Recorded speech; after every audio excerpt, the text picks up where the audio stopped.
Just. Yes. May asawa ka? Meron. May challenge ako sa'yo, boy. Maganda to. Ano? Dapat maintindihan ko yan ha. Baka hindi ko maintindihan yan. Maintindihan mo to. Naku, ba? Sige. Bibigyan kita ng 300 pesos. 300 pesos? Para saan naman 300 pesos? Basta! Bibigyan kita ng 300 pesos. Oh, sige. Pero, at 300 pesos na yun, kailangan ibili mo ng sing-sing na yun. Alam na, yung viral ngayon. Magkano ba yun? 299 yun, 300 pesos. So, alam mo na, at least may tubo ka piso. Eto ang tanong. Kaya mo bang bilang asawa mo ng sing-sing na nagkakalaga ng 299? Kaya! Oh? Basta para sa akin, kasi nga, malaga siya sa akin.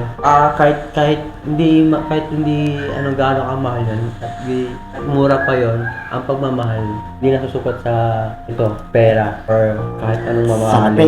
Sapi. Hindi na bibili sa akin yun. Asawa ko ng sing na nagkakalaga ng 299. Kanya naman yun kung appreciate niya yung effort ko eh. Kung panamahal ka ng, mo, ka talaga niyan, nanabo yung aling bagay. Ang importante kasi sa mga kung nagmamahalan, quality time, or gano'n. Kahit na effort na pakita mo sa kanya, kaya naman dito, niya appreciate, di ba? Minsan yung iba, ano naman nilalag ng babae ha. Kasi gusto nila, ganito, mamahalin. Kailangan, brand name.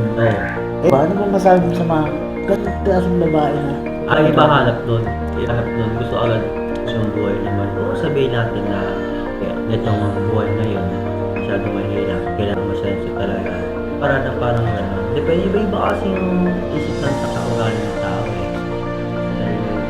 I-judgmental ka agad. Nila na lang yan. So, Sa issue ng gano'n na yung tatunay nila yan, ano gagawin mo sa kanila?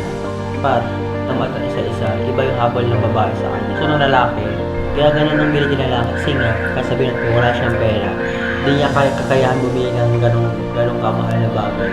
Ang lalaki, ay pakita niya lang yung pagmamahal sa babae na ganun lang ang simple na bibigay niya. Kahit sa maliit na bagay, no?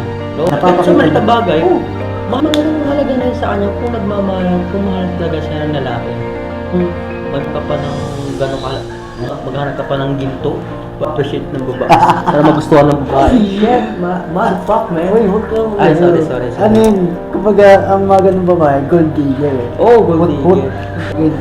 Lahat ng babae kasi, rin namang matitinong lalaki, pa rin matitinong babae, ang bihira na lang.